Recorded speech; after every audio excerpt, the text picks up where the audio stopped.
인플루언서로 중국에서 상담을 하면서 필러만으로도 충분히 만들 수 있다. 또 그렇게 무분별하게 필러가 대용량으로 들어가게 되면 나중에 제거하기도 사실은 용이치 않고 너무 과도한 필러를 사용하는 건 사실 추천하지는 않습니다.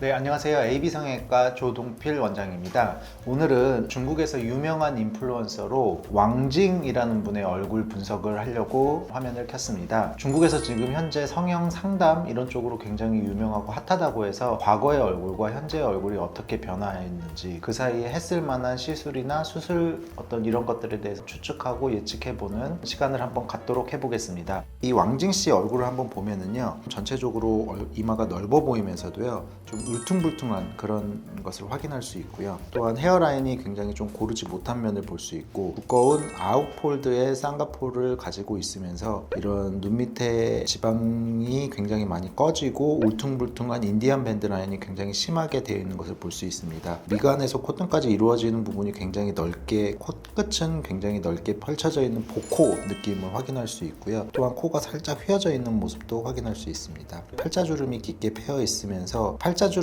위쪽으로 지방이 뭉쳐있는 듯한 피부의 처짐 현상을 확인할 수가 있고요. 얼굴형으로는 모난 곳이 없이 굉장히 매끈한 형을 갖고는 있지만 전체적으로 뭔가 피부가 두텁고 조금 넓적해 보이는 얼굴형을 가지고 있습니다.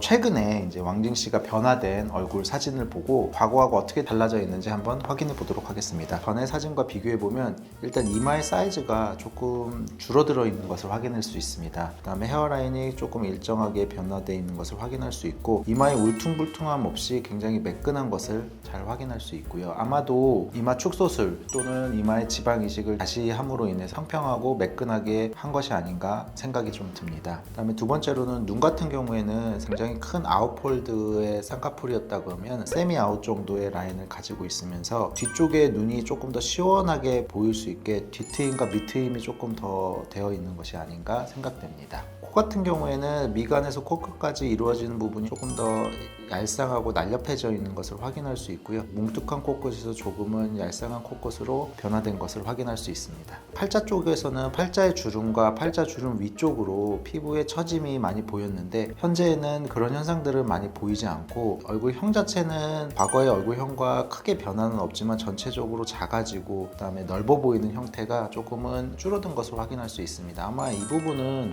윤곽 수술과 그 다음에 다이어트가 굉장히 많이 잘 된 것으로 확인할 수 있고요. 팔자주름이 아까 깊어 보였던 부분과 피부의 처짐은 아마도 다이어트 이후에 미니 거상이라든지 아니면은 뭐 울세라, 써마지를 지속적으로 받아가면서 리프팅, 안티에이징을 지속적으로 하고 있는 것이 아닌가 생각이 듭니다. 과거 사진에서는 저희가 정면에서 얼굴을 딱 봤을 때 우리가 일반적으로 볼 수 있는 귀 모양이었는데, 현재 귀를 보면은 얼굴선 밖으로 귀가 요정귀처럼 이렇게 나옴으로 인해서 얼굴을 좀 더 작게 보일 수 있게 하는데, 아마 이것은 귀 필러를 통해서 개선한 것이 아닌가 그렇게 생각이 듭니다. 그 다음에 이제 눈 밑에 이제 눈물고랑이나 이제 이게 많이 사라졌는데, 아마 이 부분은 뭐 필러, 눈 밑에 애교를 잘 장착하셔가지고 조금 더 매끈하고 평평한 라인을 가졌다고 할 수 있겠습니다. 그리고 지금 왕징 씨 같은 경우에는 사실 인플루언서로 중국에서 상담을 하면서 필러만으로도 충분히 만들 수 있다 이런 걸 얘기했는데, 사실 저도 이제 중국에서 근무했던 경험이 있고, 왕징 씨나 이런 분들이 중국의 틱톡에서 필러 뭐 50개, 100개 가지고 바로 직후에 얼굴을 보여주면서 이렇게 좋아졌다라고 하는 경우가 있는데요. 또 그렇게 무분별하게 필러가 대용량으로 들어가게 되면은 나중에 제거하기도 사실은 용이치 않고, 무게나 이런 것들로 인해서 변해버리는 피부의 어떤 이런 것들을 감당하기 어려울 수도 있기 때문에 너무 과도한 필러를 사용하는 건 사실 추천하지는 않습니다. 오늘은 한번 이 왕징 씨의 얼굴 변화를 한번 분석해 봤는데요. 어떤 기사를 보다 보니까 이 왕징 씨를 따라서 이 성형을 하려고 한다는 글들도 굉장히 많고, 누군가를 따라한다는 것은 한편으로는 좋을 수도 있겠지만 본인의 얼굴에 맞지 않는 부분들도 있을 수 있기 때문에 잘 판단하고 시행하는 것이 굉장히 중요하다고 할 수 있습니다. 저희 병원은 언제든지 본인한테 가장 잘 맞는 수술이나 시술들을 권유해 드릴 수 있기 때문에 저희 병원에 방문하여서 전문의 선생님들과 상담하시기를 권유드립니다. 오늘은 왕징 씨 얼굴에 대해서 얘기를 해봤고, 다음번에는 더 좋은 주제로 찾아뵙도록 하겠습니다. 지금까지 AB성형외과 조동필 원장이었습니다. 감사합니다.